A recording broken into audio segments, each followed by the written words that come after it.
Reforço Betel. Aprendizagem acontece com olhar de amor. E Prefeita Betinha Magalhães oferecem Jornal Mundial. Olá, boa noite. Boa noite. O Ministério Público da Venezuela abriu a investigação por traição contra a opositora Maria Corina Machado. Os uruguaios vão às urnas neste domingo para escolher o próximo presidente do país. Nos Estados Unidos, o juiz encarregado do processo contra Donald Trump adia por um tempo indeterminado o anúncio da sentença do presidente eleito, no caso Stormy Daniels. Países ricos oferecem 250 bilhões por ano na COP29. A cidade de Choró, no Ceará, tem preso o atual gestor e o prefeito eleito nas eleições de 2024 foragido. E entenda o que a PGR pode fazer após receber o indiciamento do ex-presidente Jair Bolsonaro e mais 36 pessoas por golpe de Estado. A partir de agora, no Jornal Mundial.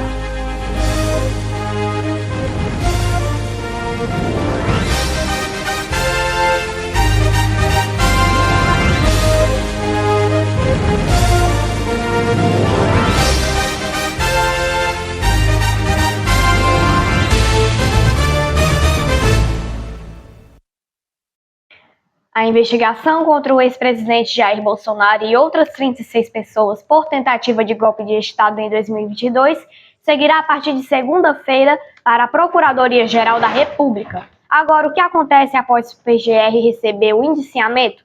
Veja na reportagem de Caio Teles. Conclusão do inquérito pela Polícia Federal, a investigação contra Bolsonaro e outras 36 pessoas sobre uma tentativa de golpe de Estado em 2022 deverá seguir a partir da próxima segunda-feira, dia 25, para a Procuradoria-Geral da República. O envio se dará por decisão do ministro Alexandre de Moraes do Supremo Tribunal Federal. Caberá, então, à PGR decidir os próximos passos da Justiça. Mas, segundo a apuração, uma decisão da PGR só deve ocorrer a partir de fevereiro de 2025, tempo estimado para que o chefe do órgão, Paulo Gonetti, consiga analisar todo o material e se posicionar sobre o caso. Quando o relatório da PF chegar às mãos da Procuradoria-Geral da República, vai passar por avaliações do procurador Paulo Gustavo Gonetti Branco e da equipe do seu gabinete. Ao todo, são 884 páginas do documento, que somam os outros 2 inquéritos envolvendo Bolsonaro e aliados, o da negociação de joias e o de fraude de cartões de vacina. A PGR terá 15 dias para se pronunciar. Pela lei, cabe à PGR tomar uma dessas seguintes medidas: denunciar o ex-presidente e os outros 36 envolvidos, pedir mais apurações à polícia e arquivar o caso. A partir do elemento reunido pela investigação, a PGR pode elaborar uma denúncia que pode reunir os 3 casos ou ser separada por assunto. A denúncia é uma acusação formal de crimes feita na Justiça pelo Ministério Público e ela ocorre quando os procuradores entendem que há indícios de que crimes ocorreram e as circunstâncias apontam os autores das irregularidades. No documento, a MP expõe os detalhes que se cabem do crime e a identificação dos acusados e a atuação de cada um, quais são os delitos e nomes das testemunhas a serem ouvidas, se for o caso. O Ministério Público da Venezuela abriu uma investigação contra a opositora Maria Corina Machado por traição. O Ministério Público da Venezuela abriu nesta sexta-feira uma nova investigação contra a líder opositora Maria Corina Machado. A política é acusada de traição à pátria por conspirar com o governo de Joe Biden para promover nos Estados Unidos um projeto de lei para isolar economicamente o governo de Nicolás Maduro.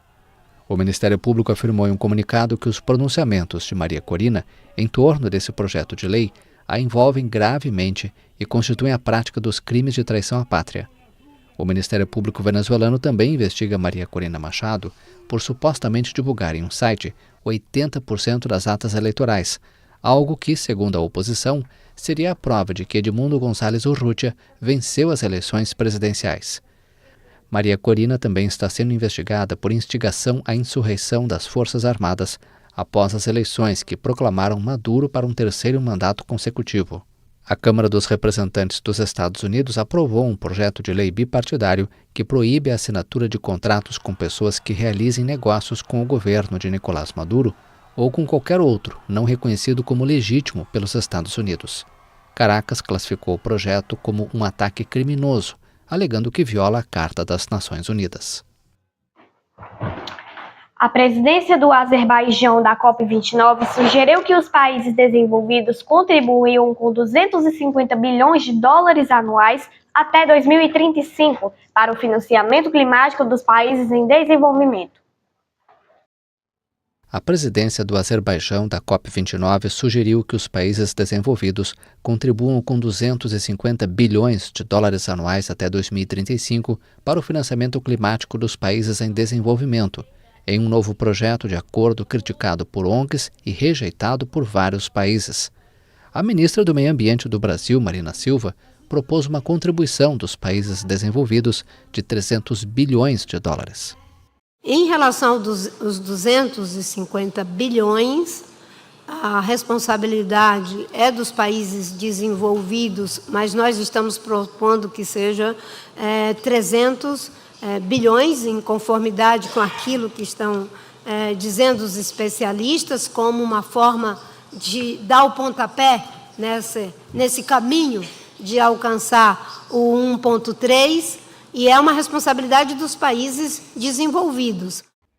Na tarde desta sexta-feira, por causa da falta de consenso, a Conferência da ONU sobre a Mudança Climática foi postergada oficialmente e as negociações continuarão na manhã de sábado.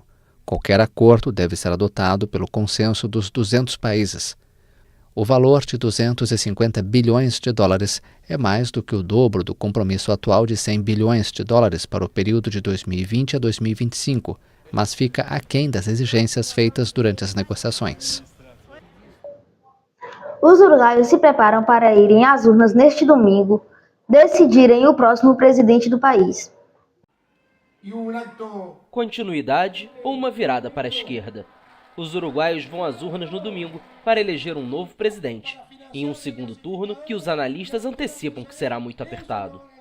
O líder da oposição, Yamandu Orsi, um professor de história de 57 anos, e o governista Álvaro Delgado, um veterinário de 55 anos, aspiram liderar o país de 3,4 milhões de habitantes e considerado a democracia mais sólida da América Latina.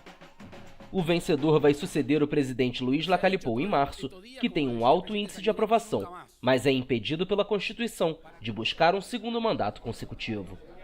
Com Orsi, a esquerdista Frente Ampla quer recuperar a cadeira presidencial, que perdeu em 2020, após 15 anos de governo.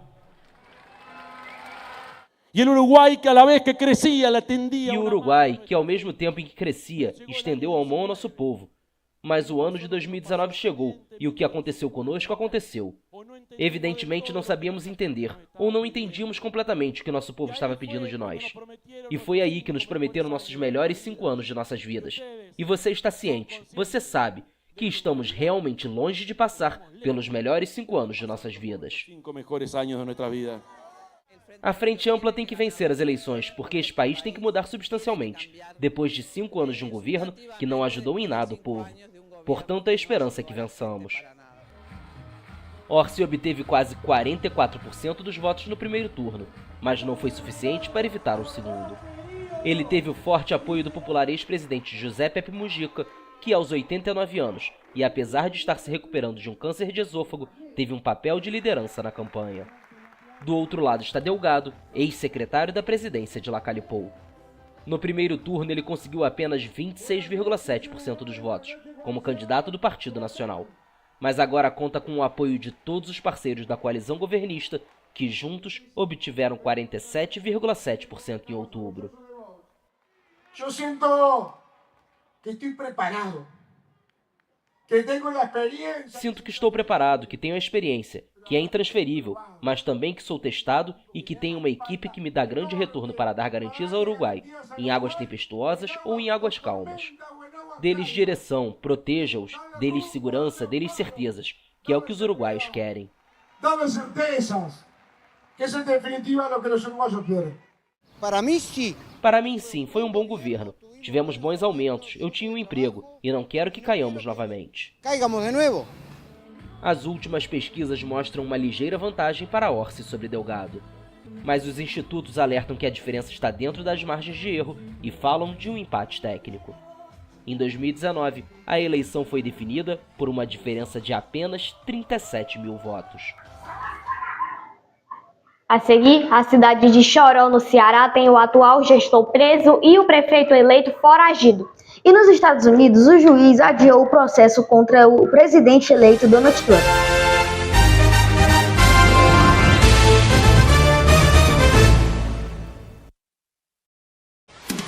Jornal Mundial é patrocinado por Prefeita Betinha Magalhães, Ebert Importados, a loja mais amada de Camusim, e Reforço Betel. A aprendizagem acontece com um olhar de amor.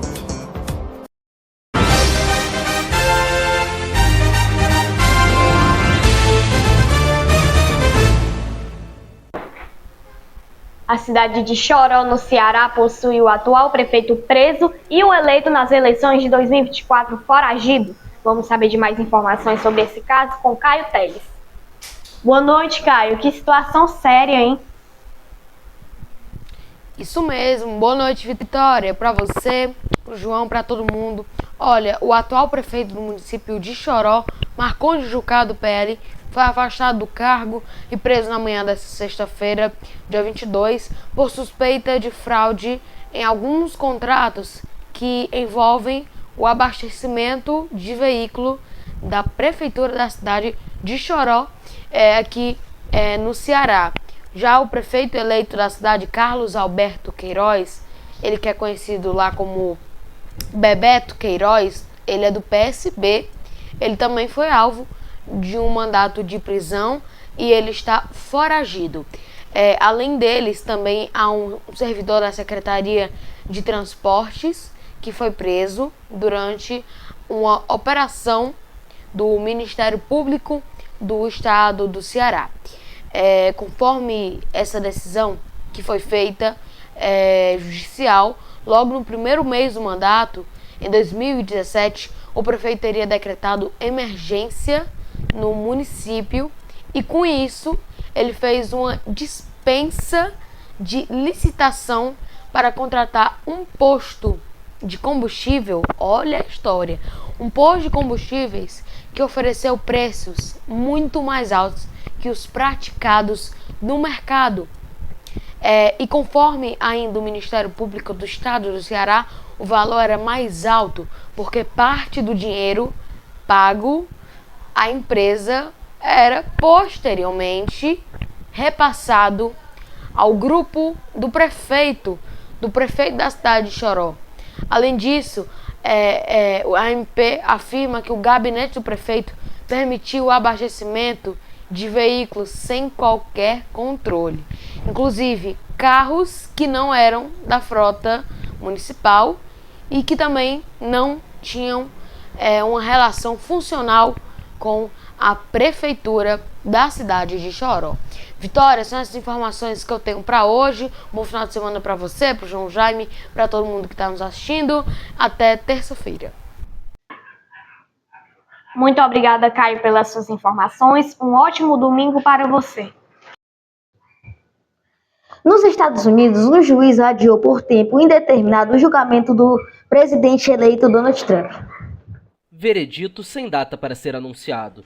Nesta sexta-feira, o juiz a cargo do processo contra Donald Trump pela compra do silêncio da ex-atriz pornô Stormy Daniels decidiu adiar por tempo indeterminado a divulgação da sentença do caso. O magistrado afirmou que analisa o pedido de defesa do magnata para arquivar o caso por completo, baseando-se no fato de que agora ele é presidente eleito. A expectativa era que a sentença saísse em 26 de novembro. Trump foi declarado culpado em maio de 34 acusações de falsificação contábil agravada, no pagamento de $130 mil a Stormy Daniels, para que ela mantivesse silêncio sobre uma suposta relação extraconjugal em 2006, algo que o magnata sempre negou. Os promotores argumentaram que o pagamento visava encobrir um possível escândalo que prejudicasse sua campanha presidencial em 2016, quando o republicano derrotou a democrata Hillary Clinton. A defesa de Trump tem tentado de todas as maneiras evitar qualquer sentença contra o presidente eleito antes de seu retorno à Casa Branca, em 20 de janeiro. O caso de Nova York foi o único dos 4 processos judiciais abertos que fez com que Trump se sentasse no banco dos réus, tornando-se o primeiro ex-presidente dos Estados Unidos a ser condenado. A Promotoria de Manhattan reconheceu que deveria ser considerada a possibilidade de congelar todos os casos até o fim do mandato do 47º presidente dos Estados Unidos. Na Casa Branca, Trump poderia intervir para dar um fim a todos os casos.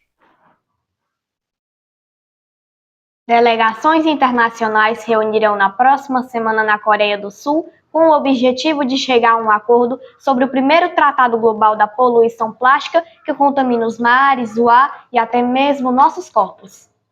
A cidade sul-coreana de Busan cedia a partir de segunda-feira a sessão final do Comitê de Negociação Intergovernamental da ONU, que começou a trabalhar em um tratado global sobre plásticos há 2 anos. A expectativa é de que as delegações internacionais cheguem a um primeiro acordo para conter a poluição plástica que contamina os mares, o ar e até mesmo nossos corpos. O posicionamento de vários países permanece distante em questões como se o tratado deve limitar a produção de plástico e de alguns produtos químicos, ou se deve ser aprovado por maioria ou consenso. De acordo com o Programa das Nações Unidas para o Meio Ambiente, as negociações estão no momento da verdade. A ONU reconhece as fortes diferenças e pediu mais convergência nos pontos mais difíceis. A Organização para a Cooperação e Desenvolvimento Econômico afirma que em 2019 o mundo produziu cerca de 460 milhões de toneladas de plástico, o dobro de 2000. A expectativa é que esse número triplique até 2060. Mais de 90% do plástico não é reciclado e cerca de 20 milhões de toneladas acabam no meio ambiente, muitas vezes após apenas alguns usos.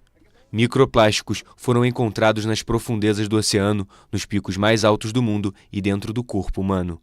O plástico também gera 3% das emissões globais de gases de efeito estufa, principalmente devido à sua produção a partir de combustíveis fósseis. Eu e nós da equipe da TV Mundial agradecemos a você, João, pela parceria e por ter aceitado o convite de participar conosco novamente. Seja bem-vindo. Eu que agradeço. Eu agradeço pela TV Mundial por estar aqui apresentando de novo. O Jornal Mundial de hoje encerra por aqui. Para rever nossas reportagens, volte o vídeo aqui no YouTube e não se esqueça de seguir nossa página lá no Instagram. Boa noite! Boa noite, ótimo domingo.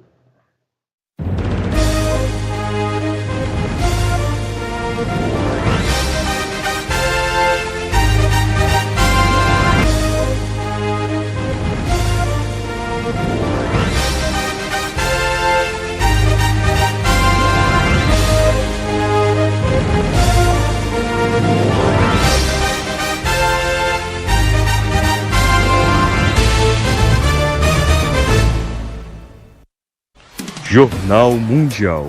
Oferecimento Ebert Importados, a loja mais amada de Camusim. Reforço Betel. A aprendizagem acontece com olhar de amor. É a nossa querida prefeita Betinha Magalhães.